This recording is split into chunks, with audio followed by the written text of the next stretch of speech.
the Rat Trap, a fuel-injected Chevy-powered 1932 Ford. Well, perhaps some of those at home are tuning in for the very first time in mud racing, and we want you to point out to you that there's an 80-foot to start, 80 feet to stop, so that the actual racing course itself is only 80 feet long. Wow! Did you see this, Brett? I'll tell you what, tremendous rooster tail of mud. Marciani is happy with that when he stops it within the required 80 foot of shutdown area that you just talked about. There's the elapsed time, 2.09 seconds. Believe it or not, that is a career best for Henry Marciani, and that indicates to me, Jerry, that we're looking at a fast pit. That's right. Now, as it gets a little bit sloppier down at the finish line, that 80 foot to stop is going to come into play a little bit more. This is the wild side, Brian Driscoll. Whoa, he just glazed off of the finish line poles there. Brand new lowrider 1948 Fiat Topolino with Chevrolet power, 2.37 seconds, the elapsed time for the 80-foot course. Remember that we'll be qualifying the 4 quickest drivers for the overall championship battle. All right, this is Hellfire, Pat Riley. That's right, the 4 fast will come back again in the shootout. This is one of your favorites, Jerry. The supercharged small block Chevy makes noise like no other vehicle. Oh, it's high winding. Listen to it.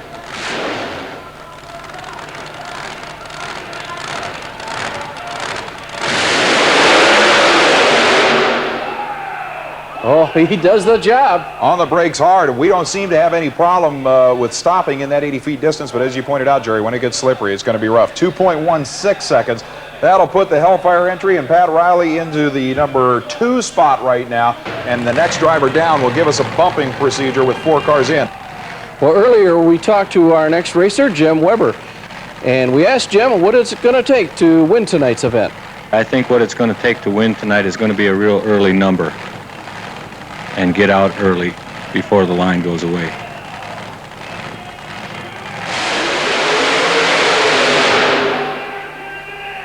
A good run, and of course what he's talking about is drawing the starting positions, 1 through whatever number we have here tonight.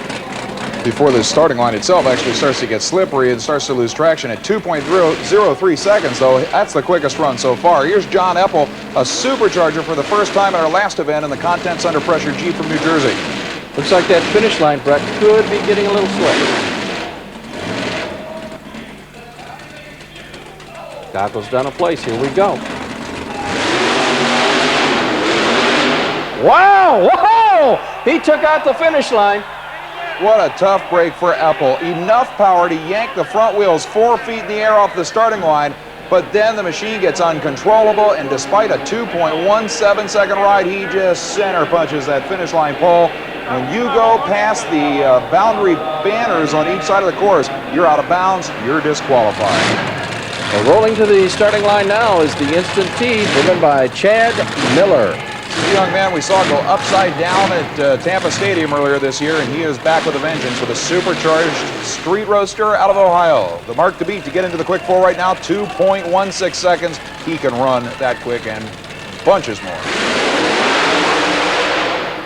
Good run. Great run. Miller, though, hard on the brakes, trying to stay in bounds, and it looks like he just barely did it. Then again, it doesn't look like he's too happy. Watch these street-legal tires sling the mud out of the tread and then hook up. The elapsed time, 2.062 seconds. Hard on the brakes down there in the shutdown. And he rolls over the disqualification line. Hopefully it was to my advantage as far as drawing an early number in the competition, considering there's so many trucks, and hopefully I'll have a straight shot. And I'd also like to tell all the females out there that I'm doing something that's very unusual and hopefully releasing a lot of pressure for everybody else.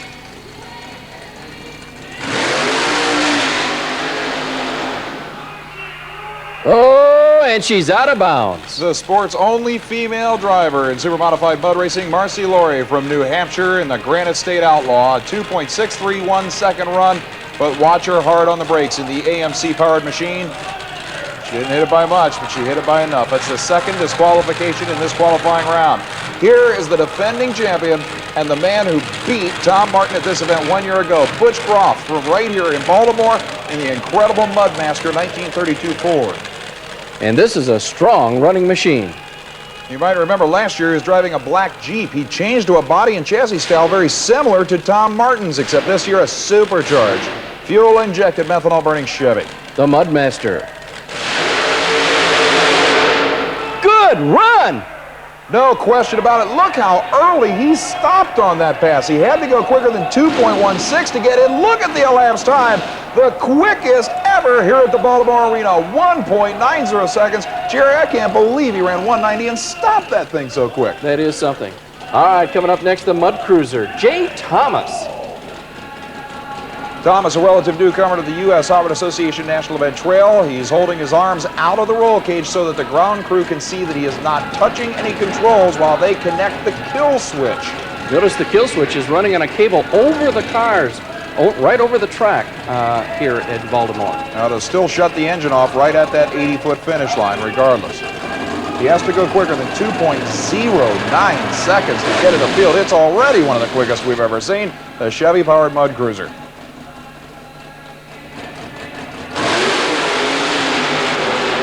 Another good run. Can he stop? And he does it. Tell you what, there is nothing wrong with the starting line here. Very little tire spin. 2.20 seconds is an excellent pass for this young driver. It won't be enough to get him in the quick 4 right now, however. It's like I said, we're already dealing with one of the quickest fields ever, about 10 feet from those banners. Rolling to the starting line next will be the DREAMWEAVER with Warren Weaver behind the controls. A homemade machine. And a very heavy one at that. It is one of the heavier vehicles in competition. It's one of the last of the high center of gravity mud racers. Oh, and Warren Weaver has some problems. That was basically just a backfire through the single 4-barrel carburetor on this Chevy-powered machine. And it was enough to kill the motor. And Warren Weaver looking down saying, did I blow my chance? Unfortunately, the word is you did, Warren. Watch the carburetor. Black circle on top of the hood. There you see the pop. Apparently an intake valve hanging open, just backfiring through the carburetor, and that was enough to put him right out of it. Well, it's the Gunsmoke, Rich Marcin, our next competitor. Good straight run, but a little bit slow. Down on power for the New Jersey campaigner of another high center of gravity machine, and 2.76 seconds isn't going to help him one bit. It almost looked like the machine just didn't even have enough power to keep the tires up out of the mud, and that, of course, is the key here. All right, this will be the kicker, Jeremy Findley.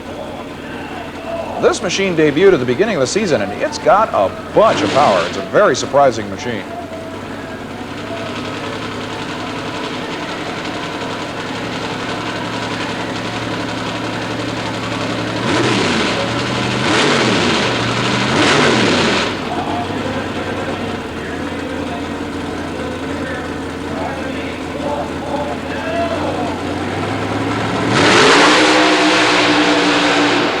Good run, and he gets it stopped.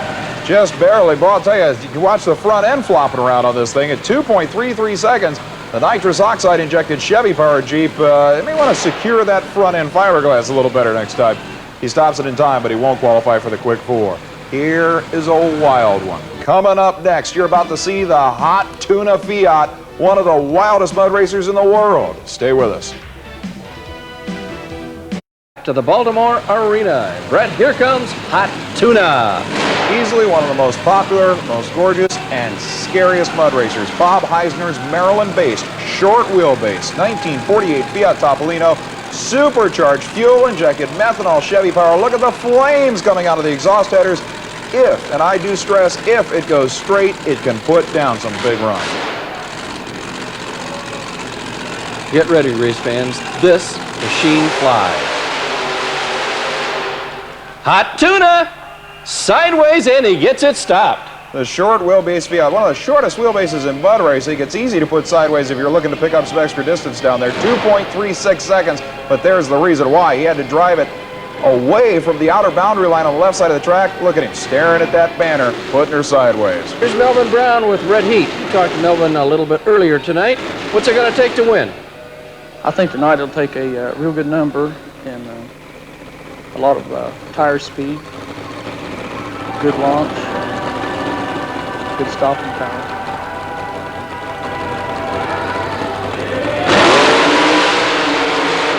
Good run. It's interesting that Melvin shut down before the finish line, apparently, and the machine almost took a nosedive into the mud about 36 inches deep down there. Watch the front end. Yeah, she goes in big. But 2.083 seconds, believe it or not, by 7 thousandths of a second, he gets in the field. Our next competitor will be Jody Kelly with Stumpy's Tea.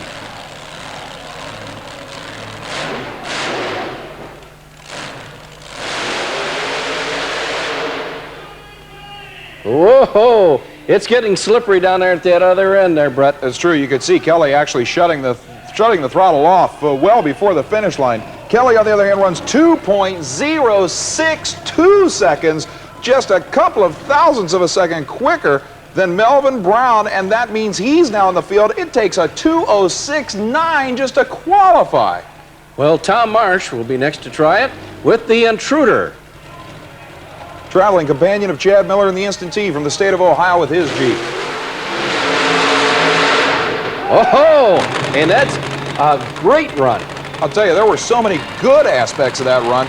Beautiful launch, carrying the wheels with this nitrous-injected Chevy car. 2.40 seconds won't get him in, but I'll tell you what, there's nothing wrong with the starting line. And we've heard a lot of drivers, Jerry, say that they were worried about getting an early number so that they could get on the starting line when it's good. And here's a guy that could probably win no matter what the starting line is like. Two-time world champ Tom Martin. What's it like with 1,600 horsepower with nitrous oxide? It really gives you about 500 horsepower. It really snaps you back in the seat. It's really, really awesome.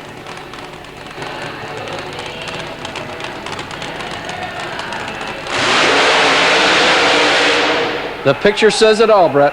I'll tell you, that was a perfect Tom Martin run. There's the perfect Tom Martin salute to the crowd when he knows it's good. Carrying the wheels off the starting line. Look at the elapsed time, 1.98 seconds.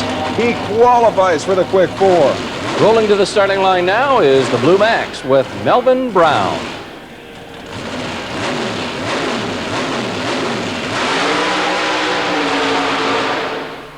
Good run, but he goes over the DQ line. Tell you what, it didn't look like Melvin Brown had any brakes to speak of. The run, a lot of tire spin off the starting line, put him sideways to begin with, 2.40 seconds. But right now, Melvin is pumping the brake, and it just doesn't seem to want to do anything. He's cranking the wheel to stay away from the wall. He gets disqualified. All right, still plumb crazy. Trag Baker.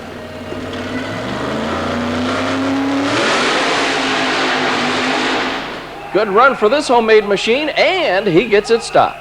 Didn't seem to be too concerned about the stopping. The starting line launched pretty good, but 2.23 seconds for the amassed Pennsylvania racer with a nitrous oxide injected Chevy powered machine will not get him in. Believe it or not, it takes a 2.062 second run to get in this field. Here's the Red Rebel, Charlie Stoltzfus from Pennsylvania with a Ford engine in this 32 coupe. Good run, but a little bit slow. Yeah, again, that was a little down on power. I don't think he tagged that finish line pole as a disqualification. The elapsed time, he was all over the place, 2.67 seconds, and he did hit the pole. We couldn't see it from our angle in the first time. That was a disqualification. That's about the fifth one we've had, Jerry. Oh, and look at this one, the Michigan Off-Road, Mark Waitrose. How about a supercharged fuel-injected Ford motor in a Ford Thunderbird funny car? And it's green.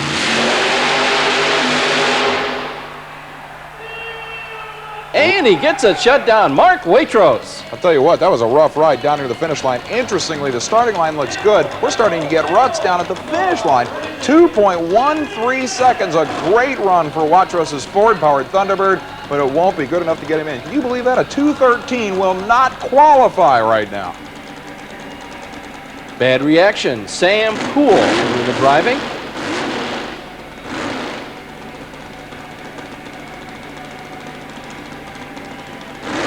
Sam is just about ready. Goggles down.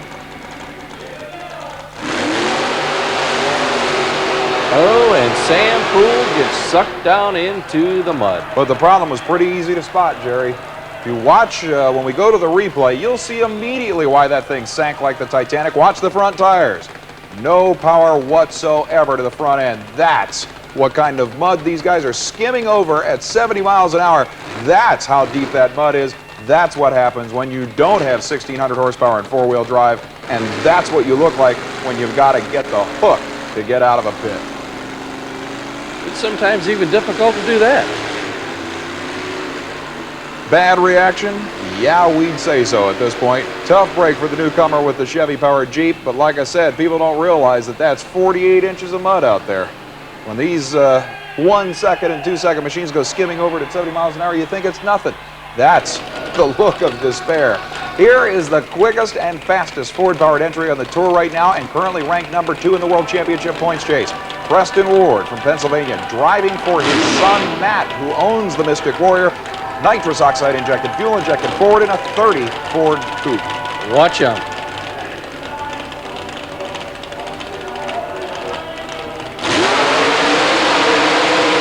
Unbelievable! Hard on the brakes, he touches the banner. I can't believe it, by not more than 2 or 3 inches. Preston Ward's incredible wheel stander is out. Look at this torque launch. Unbelievable. 2.25 seconds. Wouldn't have gotten him qualified anyway. Look at this man trying to stop this thing by 4 inches, no more. He is out of bounds and disqualified. All right, the Psychotic Beast with Mike Spina.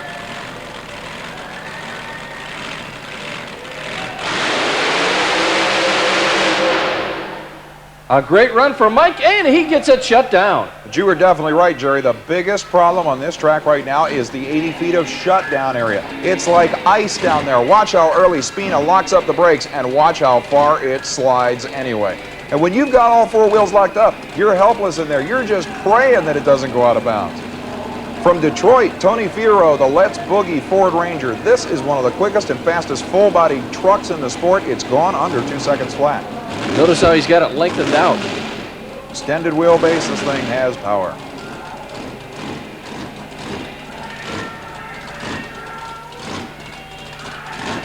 Rolls it into the lights.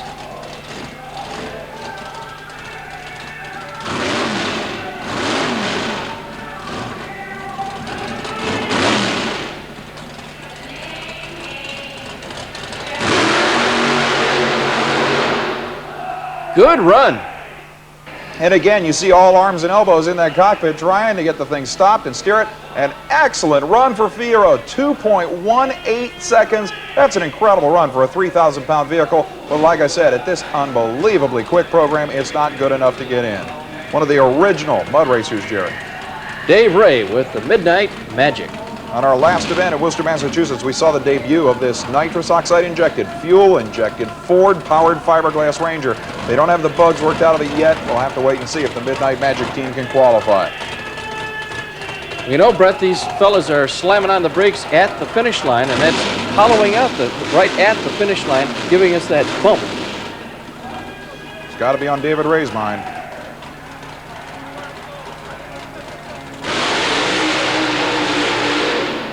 An incredible run, hard on the brakes. He just touches it. That's the second time we see that happen. And Ray, one of the very first world champions in mud racing, is disqualified on a 2.49 second run. Like I said, that would not have been good enough to qualify. But when you're disqualified, you drop to dead last and you don't get paid. Simple as that. He's out of here. 80 feet to start, 80 feet to stop. This is the agitator, Lee Holtz.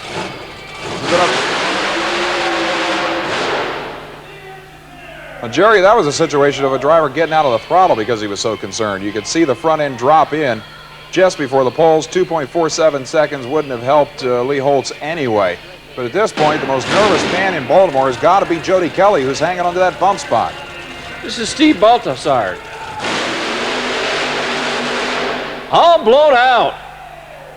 Man, he slid a long way down there like it's on ice. The winner earlier this year in Tampa, Florida, with his supercharged Ford-powered Ranger, just misses by 0.06 of a second, 2.12 seconds. He will not be in the quick 4. So final qualifying shows defending champ Butch Croft in the Mudmaster #1 at a track record 1.90 second pass. How about a field anchored by the Stumpy's T of Jody Kelly at 2:06, and Jerry, it's going to get wilder. It sure will. We're back at the Baltimore Arena in Baltimore, Maryland. The quickest 4 super-modified mud racers here tonight now battle it out for the Grand Slam Championship, Jerry. Coming up will be Jim Weber with the American Made, and we're going to see some screaming action now as we're now in the shootout. Weber qualified for this field at 2:03. Remember, it took a 2:06 just to get in the quick 4. He'll get the first chance to set the pace. Again, the quickest elapsed time wins the battle.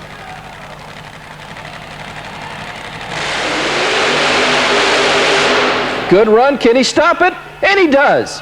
You know, these drivers were so worried about the starting line, Jerry, and there's nothing wrong with this starting line. Weber hooks up. The problem may have been that he was moving around, to be honest with you, down at the finish line. You can see him drifting over to the left-hand side. 2.27 seconds will be the mark to beat, and there's those ruts that you brought up. They're getting worse, Jerry.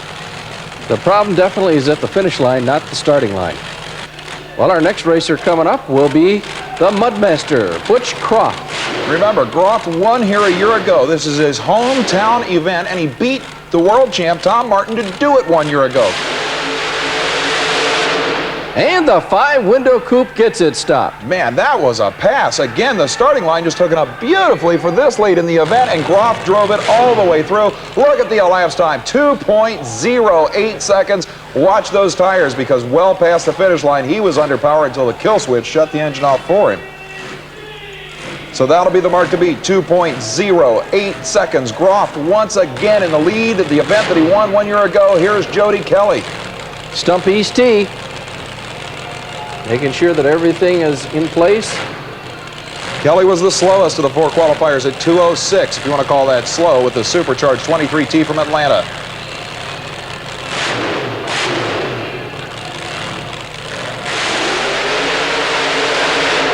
Good run. Putting it sideways, trying to stop it. No, he hits the banner. The first disqualification of the shootout round. Jody Kelly, 2.21 seconds. Wouldn't have done him any good anyway. But watch. Again, you want to make up 8 feet of stopping distance. Put the vehicle sideways if you can. If it's really going to get close, that'll save you sometimes. But in this case, there you see the banner going over. It didn't help. And there's a dejected Jody Kelly. Now it's up to the man. Tom Martin with the Mud Patrol. Tom Martin is the defending champion of the U.S. Hot Rod Association.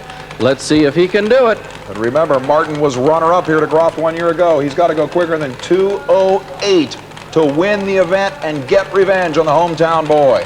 The master of nitrous oxide.